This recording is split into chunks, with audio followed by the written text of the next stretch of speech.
I think knowing that they have so much front line, going for a Brody would be good, especially now because the Yuzong has been picked up. It's a great pick into the Yuzong. If you want to try to fly by, those stacks will build up, and by the time you land, you're probably going to be already too low. And that's a Julian as well for Yahiko, it seems. That should be the case. That should be the case, yeah. And it'll be a Ruby Roam, Angela mid. We see all the flex picks now going to their roles. And now it's the last pick for Homeboys. Will it be the Brody, the Clint, or something entirely different? Honestly, I totally forgot about the Brody. The Brody is a very good shout-out as well. And if you have the Brody can be the one with the Sky Piercer so that the...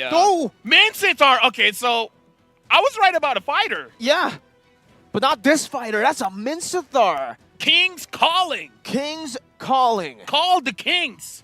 And the Kings coming. And then the Kings stop you from dashing. That's a King's calling. I think the King's calling means like the King is calling his soldiers. Oh, because, like, so that's what it meant. That's the King's calling. Like the King calls and the soldiers answer, and then they force you to not. Because Mincetar is the King, right? That would be kind of weird that, you know, his ability is calling the King. My bad. Yeah, it's okay. It's on me. It's on me, man. It's on you. It's all right. I thought King's calling means Kings. Yeah, you want to call the King. Yes. I could definitely understand that. But at this point, I think for both these teams, what do they have to bank on? What do they have to call here? Do they go and, like I said, prioritize their instincts or stay disciplined? Oh, no. Go for your instincts, because we're jumping into game number 3. It's going to be T2K going up against Homeboys, where team fight might still be the case. But now with the Mincetar in the mix, how are you going to move around? I really wonder how. We're going to take a look at the emblem straight as we get in, which this time not going to go for the War Cry. That's the Roger in the gold lane. I think it was game number 1 that we saw the War Cry, right? And it was Chibi, I believe. But this time Chibi, so he's just a War Cry. He's a WCA. He's a War Cry abuser. We saw the SPAs. Now we're seeing the WCAs. And Babe, that's an Impure Rage. No Temporal Rain even with the Angela. Nah, yeah. You're not a fan? I feel like Temporal Rain needs more experiment going on, but now Zorn is going to take quite a bit of damage, half HP, but same can be said about Yahiko as well as Apex. Oh, Chibi walking up now. Apex going to be very low, able to flicker out just in time, and Chibi goes back onto the wall. Now it's going to be enhanced side, taking Udo very low, forcing him out with a flicker. An equal trade at the start of the game, but it might actually favor T2K a bit more. That's the mid lane flicker for the roam flicker. Dude, team fight. Chibi is... You don't expect the Ling to really go for the fight, so you go for the farm, but he's like, if they don't see me coming, that's where I'll come. But now he's level 4, Yahiko's level 3, and he wants to go for the fight. And chain again as a Tempest Blaze, and the Terrify locks him down with a Curse Blast. Quick disengage for the own Wolf Case. Chibi goes in, but now gets tied up. Goes into the bush. The face point, not enough. First blood by Bob on the Angela. Dude, Bob got 2 consecutive first bloods. One against Brute Force and now one against Homeboys. He's building his image. He's building his image. Like, he's adapting, man. Yahiko, you don't gotta worry. Bob is great. Bob, this guy's the guy who's struggling to adapt into the meta. Nets, though, it does seem like he is struggling, and I feel like this is the way. Oh man, I'm not a big fan of the Mincetar pick, to be honest with you, but we'll see after the King's Calling, right? Because level 1 to 3, we obviously won't see the Mincetar do too much, but because of the kill earlier, because of the pressure that they got, T2K will be able to secure the first turtle of the game up against Homeboys. Okay, here's the thing. Homeboys, I believe they did not expect what T2K was able to dish out, but it's one of those things you should have expected, right? Because Yahiko on his Julian needs level 3. He doesn't mind that he is 1 level behind, even though it's not that big of a level behind, because again, the damage he was able to deal was actually majority onto Zorn, and the damage coming in from Bob was able to stop Chibi, making it so that he can't run away. And looking at Chibi's face, he's okay. He's having a laugh about it.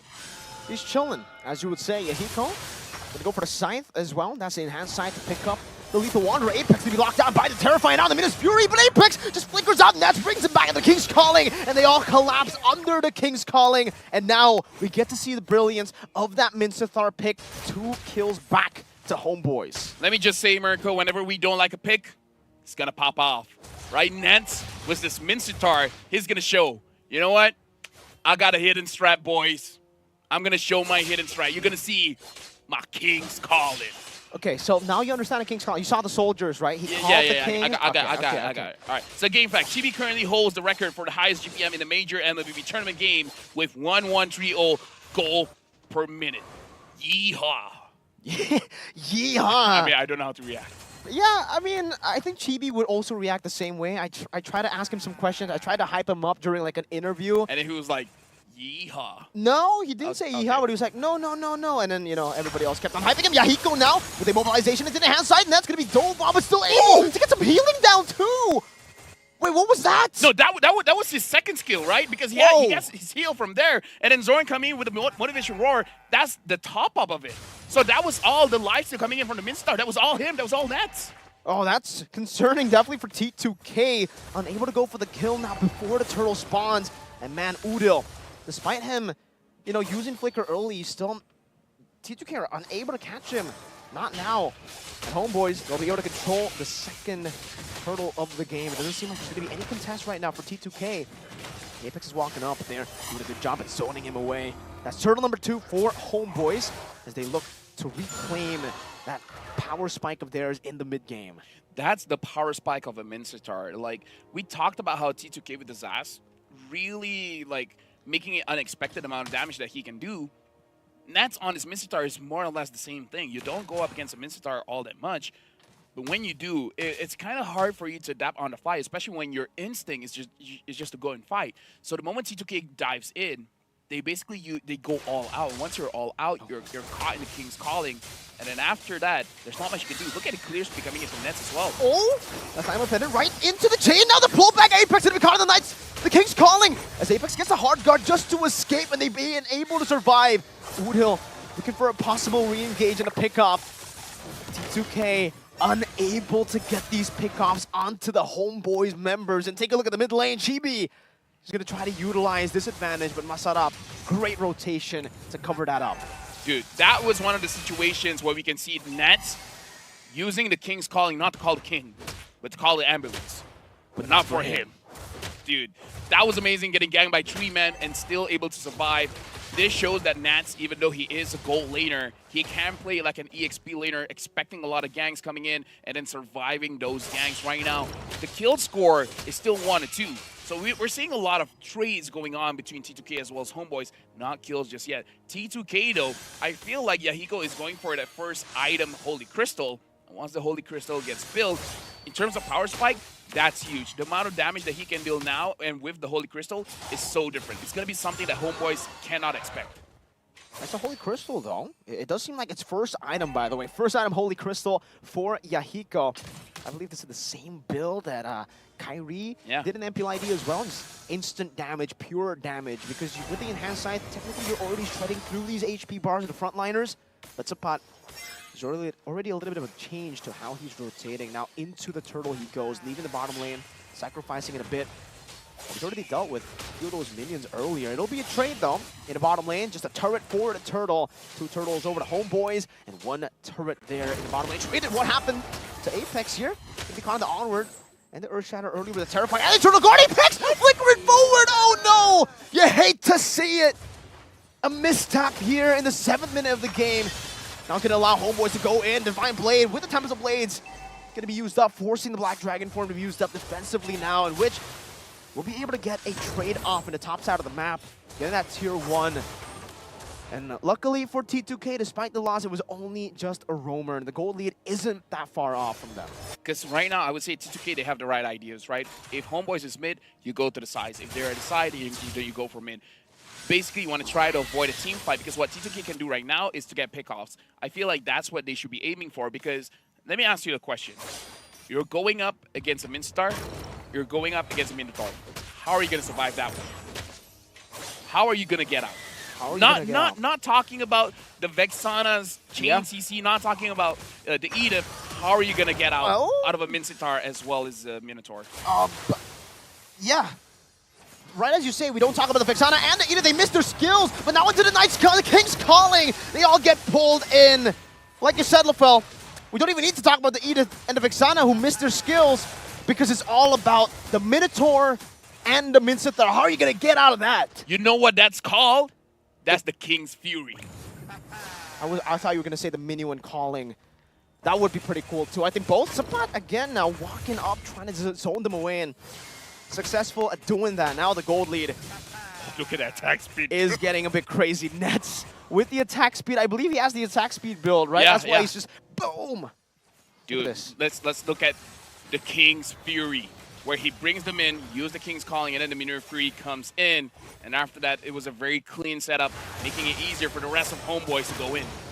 Another Earth Shatter there. Apex able to pull him back into the site. But now Apex gets caught in the bad spot. Doesn't have the flicker as well. Was just down for 1 second. One more second, he would have been able to survive, and that was going to be dive from Masarap as he goes over to Black Dragon for Minor Fury. Is able to catch him down into the King's Calling. The Petrify connects by Masarap, still able to walk away, and Witch will tear them apart. That's a double kill for Witch as he goes for more. A triple at Odil will be taken out. Yahiko gets a Maniac in game number 1. Now it's Witch's turn. What is up with T2K ESPORTS? They're trained to kill. They're trained to kill. They're trained to get Maniacs, man. Maniacs on 2 different members on 2 different games, and now they got the Lord. JB, what are you doing? 1v4, Defiant Blade getting the shutdown now as he goes over to pinch points, but gets caught on the wall and will not be able to go for more. A shutdown. And that's T2K, who get incredible value. Dude, I'm speechless. T2K found an opening. Let's look at the opening again. It all comes down from the Black Dragon form as well as the Hard Guard being able to isolate 3 targets. During this time, the Ling was nowhere nearby, so even with a very good engage, the damage is not going to be there. And Which, I'm unsure whether he has the Sky Piercer or not, but if he does, then that would have showed how strong the Sky Piercer is in that kind of situation where you make low targets into a Maniac. That's super scary now. Spot able to get away just barely there. There's an Eternal Guard used up as well to deny the chase. But now they will continue with the sieges up top. Give me Netzel with the forward, but gets terrified down. Good prediction by Udil.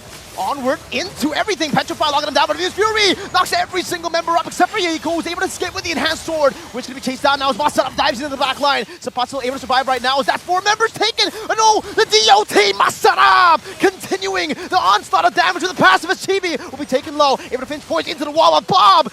Somehow, some way, gets the heart waves onto the wall. 3 for 1.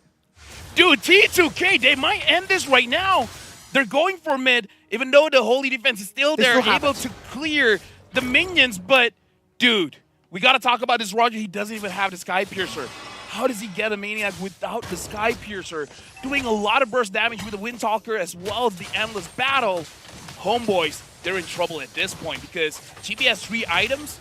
He can't deal the damage, but he can't survive, man. Like I said, this Roger has to be pick or ban. Look at the damage that this Roger can do. Masarap, that name, right as he was able to just go in together, and now you can definitely see why the Warcry works so well for him. He already has the built-in sustain with the War Axe on top of that. Bob just being on him with the Hard Guard too. The passive, Conceal. Conceal again. Udil.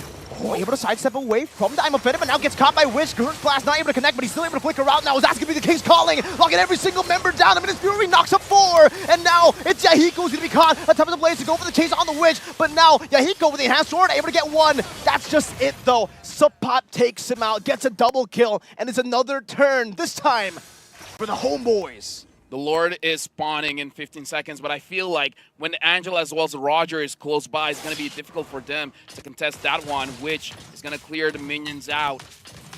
It looks like HOMEBOIS, they got a tough decision to make. Do they go all out for the Lord? If they do, they got to be prepared just in case if Witch wants to contest this. But it looks like they've made their decision. They're going all in on the Lord, and it looks like Witch is nowhere near to contest this. Lord goes over to HOMEBOIS, and Mirko, now we got a game. It can go either way at this point. We've seen almost wipeouts coming in from both teams. Oh, it's going to be a very tough skirmish here, back and forth. Let's take a look at that replay, LaFell.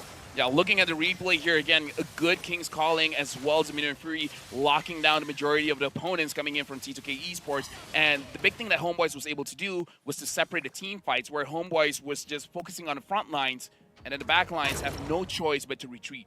It's all about using that combo, right? If you get the King's Fury, King's is Fury. that what we're going to be calling it now? Fury. King's Calling plus the Minion's Fury, in case you guys just dropped in. That's the King's Fury combination that HOMEBOIS have the win con. That was their win con. But whenever T2K are able to kite, able to layer their damage, But dude, bait some of those resources, then they get the win. We got to talk about the combination between the Yuzong as well as the Angela. The Heart Dragon form. I got nothing better than that. The Heart Dragon? Yeah, the Heart Dragon form. That's it the doesn't best. sound menacing. You know, like King's Fury was great. Okay. Heart Dragon form. Not everything's a 10, okay? I'm trying my best. It's okay, LaFell. Maybe you could have been like the Black Guard. The Black Dragon Guard? No, that sounds even worse. Yeah, okay. All right, now you see my dilemma? I see you. All right, I definitely see, you know, that Homeboys will be looking to go for the Enhanced Lord push. Black Dragon from going to be used up now to try to zone them away. Isolating the Lord all alone for Yahiko to deal with the Enhanced side. But also Pop pushes forward. Gets the Earth Shadow and the Augur onto the Apex. And now it's going to be grabbed over. Udo going to be dome on by Masada up again as the King's Calling will be able to lock one member down. But that's just it. Yahiko with the Enhanced Chain, able to do some damage. Masada in the back, able to get Udil down with the help of Bob. The Lord going to be dealt with. Masada up now with the Fury's Dive, gets pulled back into the top of the blade, but Bob is able to flicker around. Yahiko against the world, goes in for the chain, but it's not going to be enough as Chibi takes him down. A double kill for Homeboys as they look to go into the mid lane. Now taking the base turret down. Only Bob, only Justin Angela up against Homeboys who'll pull him back to the rest of the members. And Chibi gets the shutdown, gets an unofficial triple kill to end game number 3, match number 3 with a win. And with that, Homeboys got their second win. But let me just say, that was a very sweaty match. T2K had a lot of opportunities to end the game. And look at Udil. He was holding his chest. He understands how close that match was. And Udil was the primary target of Masara quite a few times. Look at Zorn as well. He is holding himself back because even he understands that that was close. Because if they lost that match, there was a high chance they're not going for MSC. 2-0 now in their groups. Group B, the group of death. It looks super scary for Homeboys for a second there, but T2K, so much respect over to T2K, man. The way that they were able to play this game, force these team fights, and this Maniac from Which was magical. Oh yeah, it was magical, but we got to talk about how just now, unfortunately, the Ruby using the I'm Offended and missing Udil, I feel like in the grand scheme of things, it really didn't matter that much. Masarap hard targeting Udil, I feel like is a good respect because again, the Eternal Guard really did a lot for all of their team fights. But here's the thing.